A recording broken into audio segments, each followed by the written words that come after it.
Welcome, ladies and gentlemen. Board of Selectmen's meeting, March 16th. This is an emergency meeting. Please stand and join us for a pledge of allegiance to the flag.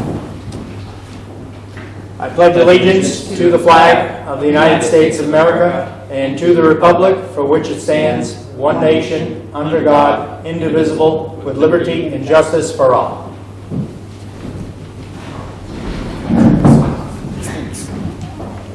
All right, this evening we have situational update by our town manager, Derek Brindisi.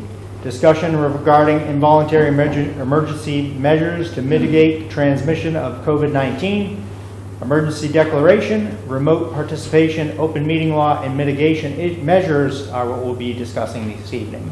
So I'll kick this over to you, Derek. Sure, great. Thank you, and I appreciate you coming together for this emergency meeting.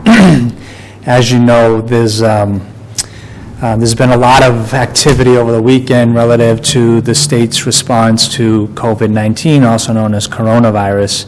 As of yesterday, there are approximately 164 cases here in Massachusetts. Of those 164, 6 of those cases are in Worcester County. To our knowledge, there are no cases reported here in the town of Upton. However, when we look nationally, there are almost 3,500 cases nationwide, representing 68 deaths. So as you've heard over since Friday, schools have closed. The governor has issued an edict that schools will be closed for an additional 3 weeks of time. The governor then went ahead and modified the open meeting law that now allows cities and towns to offer remote participation. This is a strategy to help with social distancing and try to mitigate the spread of the virus. Then, as you know, as of yesterday, the governor issued another statement, in essence closing all restaurants, bars, gymnasiums, and other large gathering spots throughout Massachusetts. So here we are this morning. You may have noticed over the weekend that many municipalities have modified their operations. So they're all pulling back a little bit, again, trying to adhere to this notion of implementing social distancing. And many town halls and city halls, their senior centers, in their libraries have closed the doors to the public. So we think, we had a department head meeting this morning. I've communicated with colleagues in central Massachusetts, in particular the ones that are our neighbors, Northbridge and Grafton and Mendon and Hopedale, and they're all doing the same. So I think it would be prudent that the board consider implementing these measures amongst a bunch of other measures that are listed here within the agenda. Specifically, the issue around issuing a emergency declaration for the town of Upton.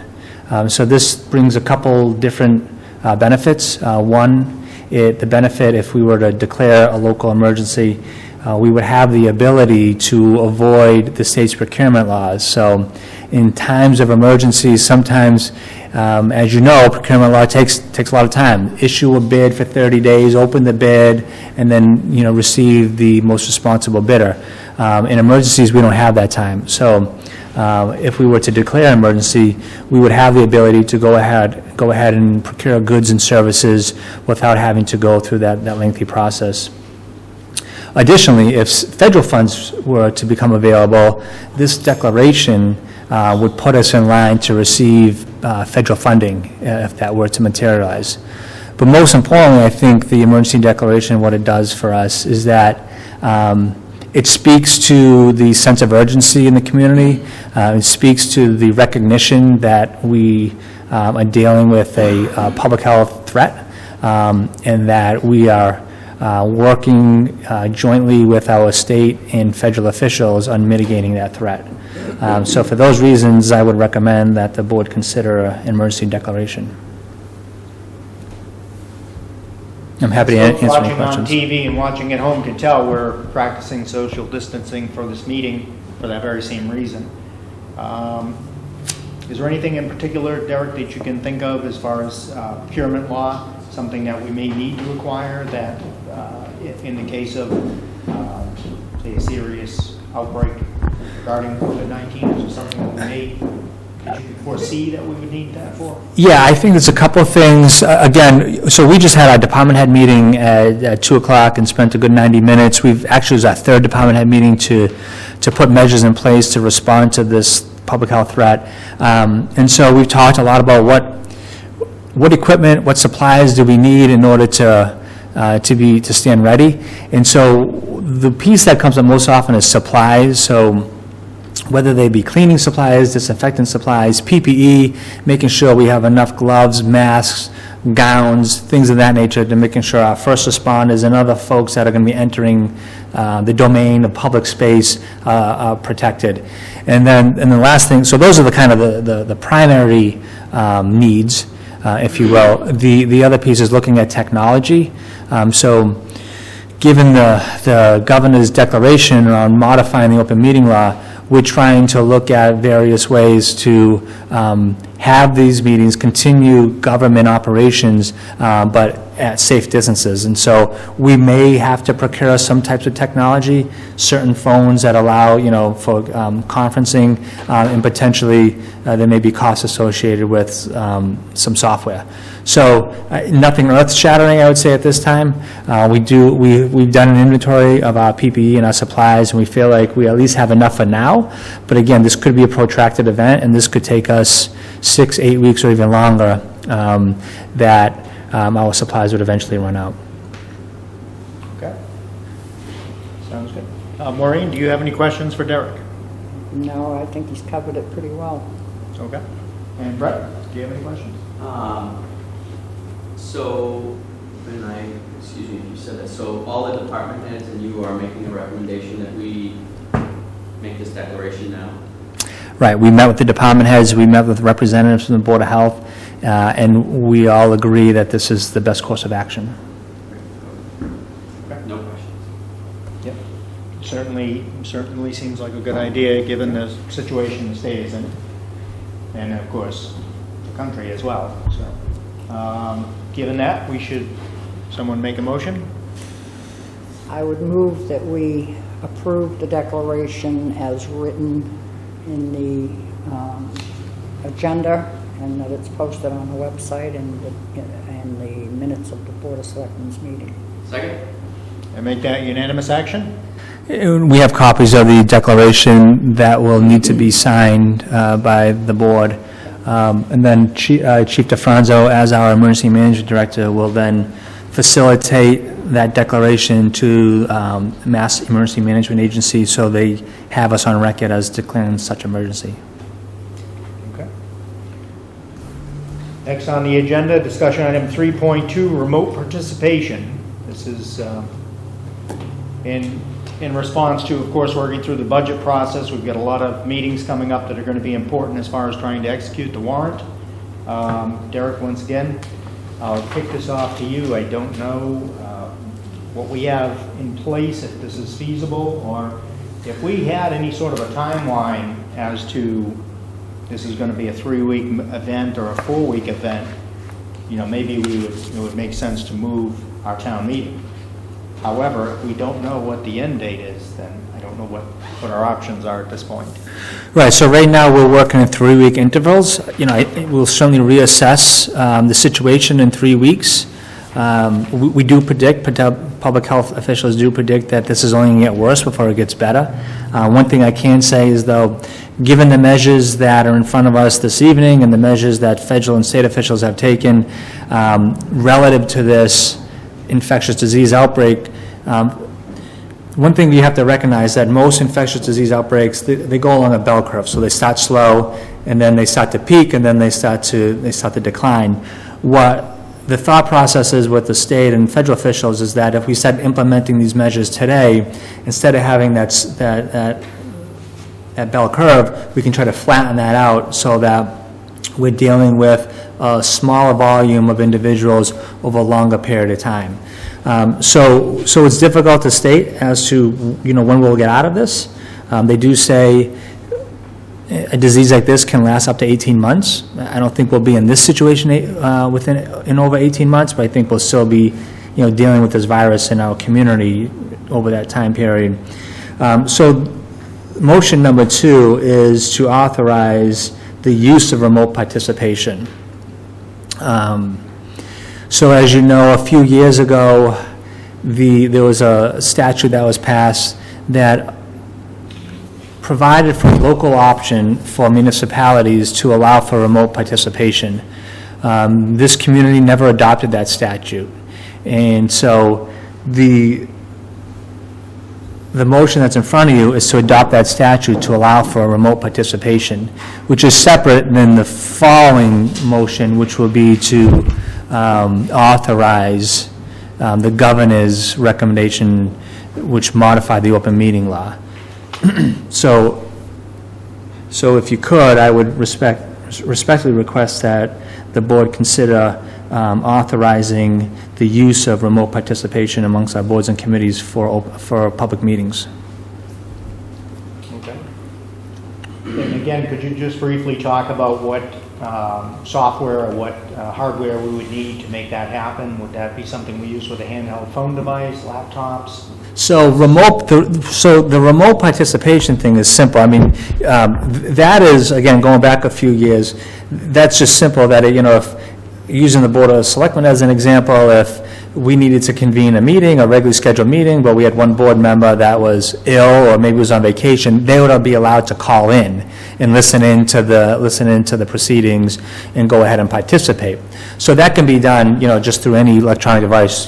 Cell phone would be more than adequate than that. But I think your question is really speaking to the question of, like, how are we going to enact the modified open meeting law that the governor had issued on March 12th. And so Kelly is working on a couple different avenues around that. So there are some online programs. Zoom is one. Open Meeting is the other one. GoToMeeting is the other one. So there are some software packages and there's some technology out there that we're currently researching. We hope to beta test that this week and then go ahead and then use that for our boards and committees if they so choose. I would say that if you just have a regularly scheduled meeting and you don't have anything that is of urgent of nature, you may want to delay your meeting until you can have a regularly scheduled meeting just, in person, which would be anywhere from 3 to 4 weeks out, or could be longer. Any questions about, I guess I asked you about the open meeting law, which is the next item on our agenda. Any questions about remote participation? No. No questions. Before we make a motion, I do want to just confirm on the last one, emergency declaration, so I'm just getting some questions via text. Presumably the emergency declaration is for supplies and purchases related specifically to the coronavirus as opposed to... Right, the acquisitions would be specifically to respond to this emergency. Perfect, so it's associated with the emergency. The emergency only. Right, perfect, okay. So I make a motion to allow the use by all boards and committees in the town of Upton of remote participation in accordance with the requirements of 940 CMR 2910, and further to authorize all boards and committees to utilize remote participation in the manner authorized by the governor in the March 12, 2020 executive order suspending certain provisions of the open meeting law. Second. And make that a unanimous action? All right. Agenda item 3.3, open meeting law. So this one speaks directly to how we're going to communicate the modified open meeting law to the public. So as written, it's fairly lengthy, but I spoke to KP Law yesterday afternoon, and they drafted this language for 2 reasons. One, in paragraph 1, they are recommending, this is a language we use when we post a meeting for the modified open meeting law. And then in paragraph 2, this is a language they recommend will be stated prior to the opening of the meeting. So it's very clear as to why we are holding meetings in the manner in which we're holding meetings. And these would be temporary measures, or would these would be in effect as long as the governor's has these provisions in effect? Right, so the governor, so these measures are just to, again, to help us all respond to the matter of being socially distant. And so these are temporary measures, and I would imagine that as soon as, we come out of this at some point in the future, the governor will then lift these modifications. Very good. Any questions this morning? No, I'm sorry. Any questions, Rick? No? Okay. I move that the open meeting law notices posted by boards and committees of the town under GL 30A, 18, and 20, including language similar to the following. Pursuant to Governor Baker's March 12, 2020 order suspending certain provisions of the open meeting law, GL 30A, Section 18, and the Governor's March 15, 2020 order considering imposition on strict limitations on the number of people that may gather in one place, meetings in the town of Upton will be conducted via remote participation to the greatest extent possible. We will strive to provide access to such meetings via a link to call in or other similar option. In the event we are unable to accommodate the same, despite best efforts, we will post recorded sessions of the meeting as soon as possible following the same. No in-person attendance of members of the public will be permitted, but every effort will be made to ensure that the public can adequately assess the proceedings. And further, move that the statement similar to the following will be made at the beginning of each meeting. Pursuant to Governor Baker's March 12, 2020 order suspending certain provisions of the open meeting law, 30A, Section 18, and the Governor's March 15, 2020 order concerning imposition on strict limitations on the number of people that may gather in one place, meetings in the town of Upton are being conducted via remote participation to the greatest extent possible. No in-person attendance of members of the public will be permitted, but every effort will be made to ensure that the public can adequately access the proceedings as provided for in the order. And further, to remind the town's boards and committees that any meeting where remote participation is used must include the taking of roll call votes and, as always, detailed minutes. Second? And make that unanimous action? Okay. Next discussion item is mitigation measures. Eric, what do you have? So, as I mentioned in my opening comments, most communities, if not all, within the next 24 to 48 hours, will have closed their doors, town hall, senior center, and library in particular, in other buildings, depending on the community, to public access. After having met with, again, Board of Health officials and department staff, it was agreed that we would fall in unison with our neighbors in the region and do the same. Now, we're still, and that would be effective tomorrow morning. Those doors would be closed and we wouldn't allow for public access. Again, like I mentioned earlier, we've had multiple meetings starting last Wednesday to try to stand ready to implement these types of measures to maintain continuity of government, continuity of operations. We feel like we're in a position that we can do that and provide those essential and critical services to the residents here in town. So we still plan to have staff report to work, to still answer those phone calls, answer those email requests, and be able to respond appropriately and timely. We're still working out some of the issues as far as, working with the Treasurer Collector's Office, how he's going to receive payments and how those payments would then be processed. But for the most part, we feel like we're in a good place that we could do that. The other thing that we're still contemplating and wouldn't be effective right away, but certainly it's a consideration, is going to split shifts. So I want folks to be aware of that. If they come here and they only see 50% of the staff that they normally would see. The reason being is right now the current state guidance is that if one individual gets confirmed with this disease and is working with 7 or 8 colleagues, they've now exposed 7 or 8 of their colleagues. Those individuals that have been exposed have to stay out of work for 14 days. So in a very small operation like we have here in Upton, we don't have a bench. So if we expose our colleagues, we lose an entire operation. And I had this conversation with the DPW director today. When we think about our water and wastewater operations, we need to continue to provide potable water to our residents, right? And so if one individual were exposed in our water department, that would mean our entire water department would have to be out of work. So we're contemplating going to split operations where we'd have a morning shift and an afternoon shift. And this way, if one individual were exposed, it was confirmed positive, we would only be exposing that shift. And so we'd still be able to maintain those operations with the second shift.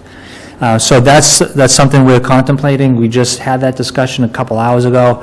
I've asked for each department to send me their plan of operation if we were to implement such. But other than that, we still plan on coming to work every day, and we still plan on maintaining services which are critical to the residents here in this community. Very good. So town hall will be open, but it'll be lesser degree. Not all of the employees will be in place. Is that what the plan is? That's one of the options. Town hall is going to be open as prescribed, as our normal business operating hours, either way. Unless operations get stricken because of this disease, right now we plan on fully operating. Again, the only thing we're contemplating right now is whether we do a full shift or a split shift. Okay. Very good. Any questions?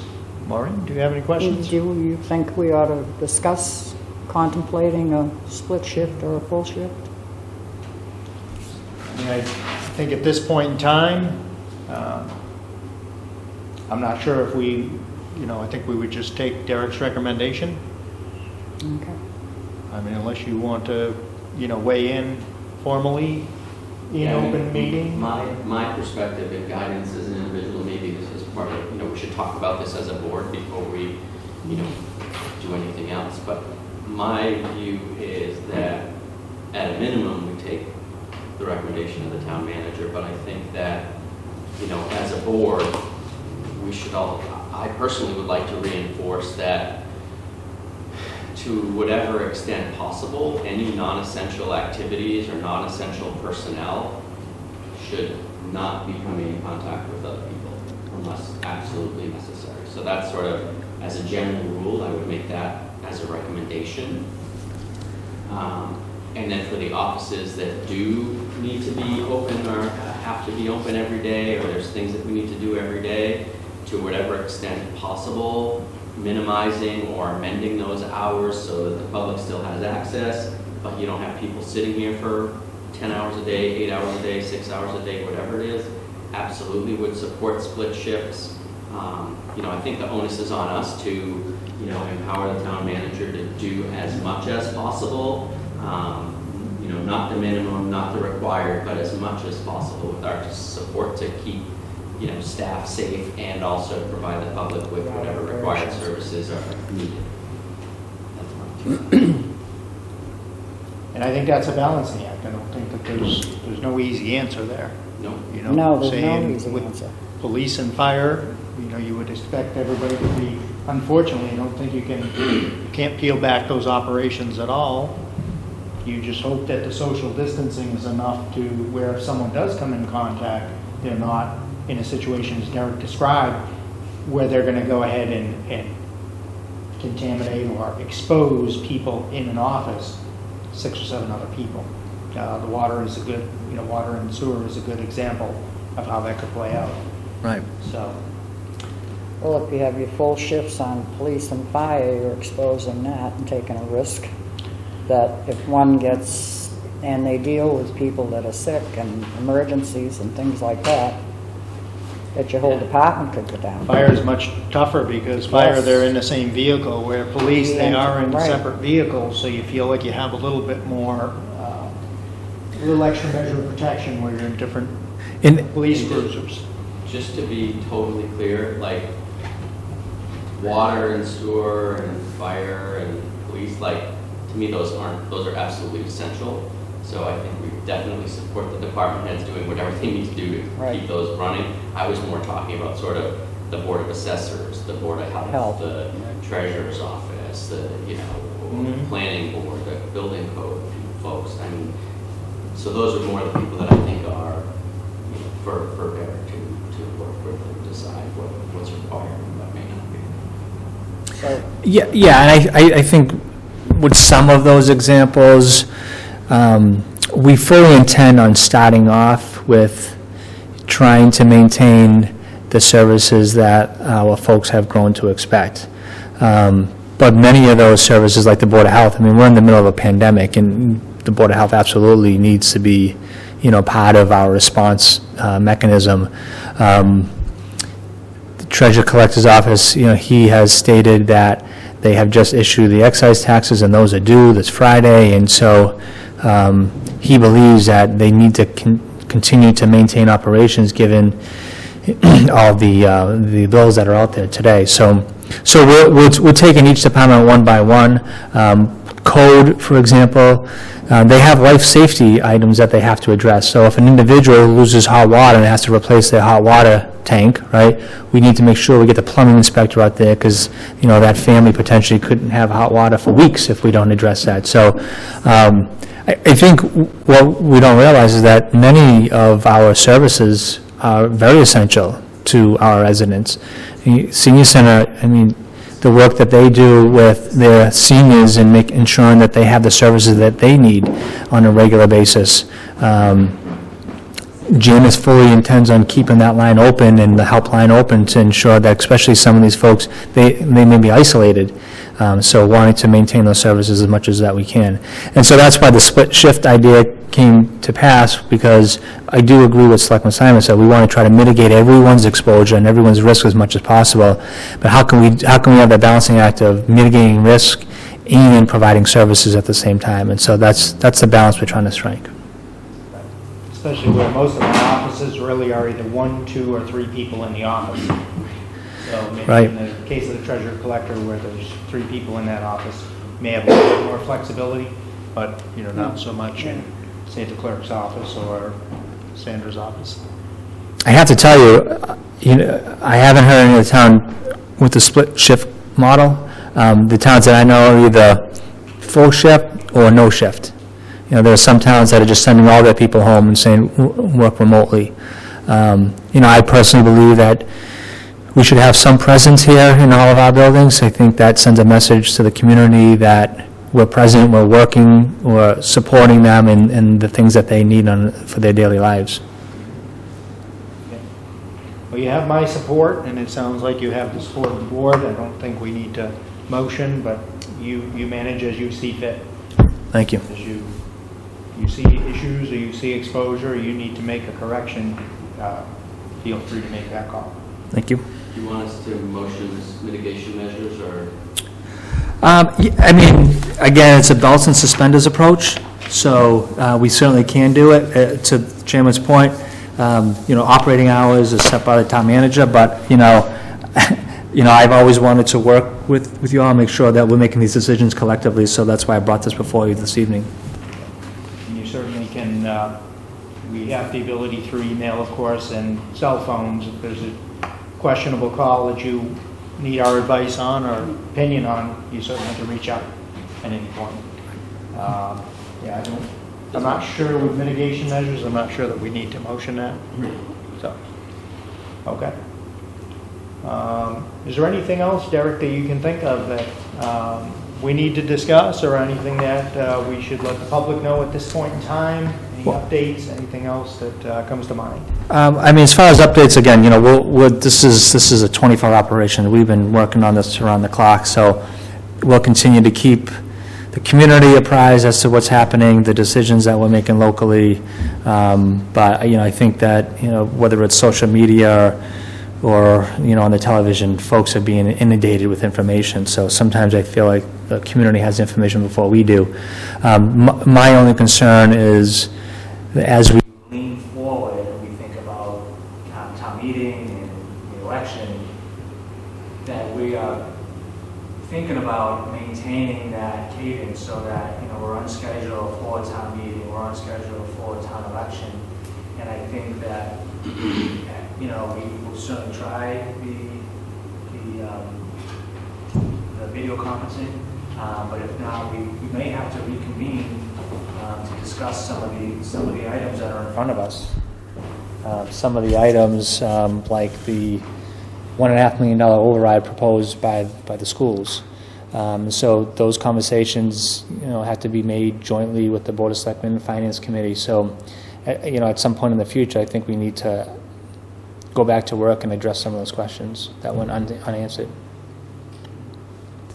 And for folks at home, each day it seems like there are updates even on our website, and that's a tribute to the folks that are working to bring that information forward. And I don't want to say it's every day, but I would say at least every second or third day there's a new conference call that you're in on or meeting that you have to attend. So there's a lot of moving parts and a lot of information that's been happening each day. Chief DeFranzo, do you have anything that you'd like to add? Being the Emergency Management Director, is there anything that comes to mind that you think we've overlooked or anything the public may want to know at this point in time? No, I think the town manager's done a great job at making sure all the departments are, communicating. What do they need? What can we do? How can we work as a team to make sure we come through this as best as we can? We're doing our best to maximize the supplies that we have. The state and OEMS have given us good guidance on loosening some of the restrictions and allowing us to kind of think outside the box to maximize the levels of PPE that we have and use them efficiently. So I think we're in a good position, but like the town manager said, if this becomes a 6-8 week event, then, it is what it is at that point, and we'll figure out what we can do about, resupplying what we're using. But again, hopefully we don't see too many patients here in Upton and we'll be fine. Again, the biggest thing that I try to tell everybody is, look, there's only 8,000 people here in Upton. I'm not sure we're going to see all 8,000 people, so I think we're okay. I think we're going to do fine. We'll have some struggles as we go, but I think overall we'll be in a good position. And, your call firefighters and EMTs are here to help and do whatever we need to do, and they'll be here for any neighbor or anybody that needs any help. So everybody's doing their best. At the state level, is there anything, especially with respect to the ambulance, is there anything that's been sent down from the state as far as precautionary measures?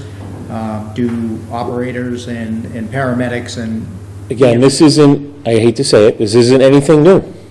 We've had statewide treatment protocols in place for a long time on how to handle infectious patients. So this isn't anything new. So it's just, unfortunate that this disease has gotten, public relations way ahead of the game. But, we have equipment. We don't have enough for 8,000 people, but I don't think anybody does. So we had enough, what we thought would be a good number, and if it exceeds it, we'll overcome that challenge. But we know how to handle infectious patients. We know the protocol we're supposed to follow. We know the cleaning procedures we need to take.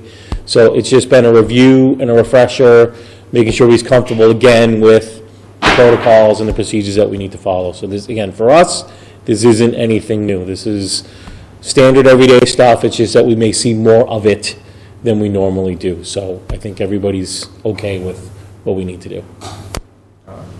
Very good. Any other comments or questions from either one of you? Just a couple of brief things. One, I assume we'll update the website with any potential changes to town meeting or annual town elections. One of the questions specifically around town elections is pulling papers or submitting papers. Right now, I assume there's no change to those dates, but if there's any kind of changes to that, we'll put it on the website so everybody is aware. I know these things are evolving daily, so we'll have to see. And it sounds like there is emergency information on channel 191, the cable access channel, that's got old information on it. So whoever's managing that, they can just take a look and make sure it's updated. It sounds like it's got Brian Kemp on there, and there's an emergency prep guide that's outdated. Yeah, there's been some issues with the emergency cable channel, and we've been trying to work on that particular problem, but it's been a little difficult to manage given some of the changes that took place here and in my office. We haven't found a good solution for us to keep that page updated like we'd like.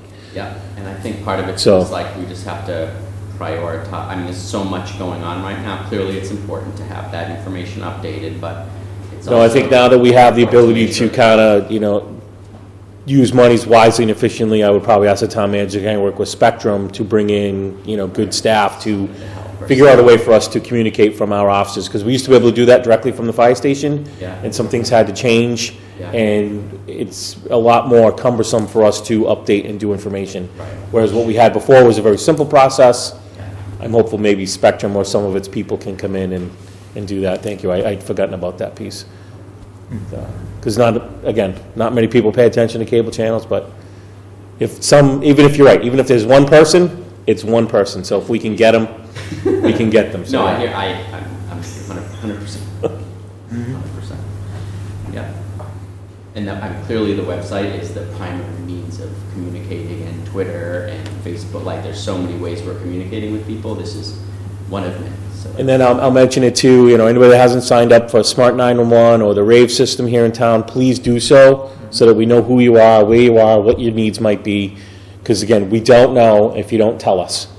So. And just remind people how they sign up for that. They go into the last news article, I did add that into it. In the latest news article, In the Right on. under the COVID-19 sort of news section. Yes, Okay. it'll send you right to the links. Yep, to how to sign up, and if anybody's got any questions, issues, or problems, certainly call us. We probably can walk you through it over the phone if need be. Again, I'm lucky I have a foyer space that if people need to come to the fire station, they're remote from us, so if we have to do it face-to-face, but through a piece of glass, and, our admin can go on the computer and get people signed in, we can do that too. So if someone's having some real frustration, feel free to come in, and we'll see what we can to, do to help you out. Yeah, I would just to reiterate again, this is our number one challenge, is always how do we communicate our information and messages to the community. And like you mentioned, social media, website, town crier, those are all our typical touch points. Chief DeFranco deployed our message boards this morning, so we got messages out there trying to drive people to state and local websites as well. So we do the best we can, always open to suggestions on how to communicate best, but we're trying to hit all the points that are out there. It's been great. Yeah. To the chairman's point, it's great seeing those updates, and certainly I've been going there to keep appraised of what's going on. Right. And seeing what the public's seeing, so it's great.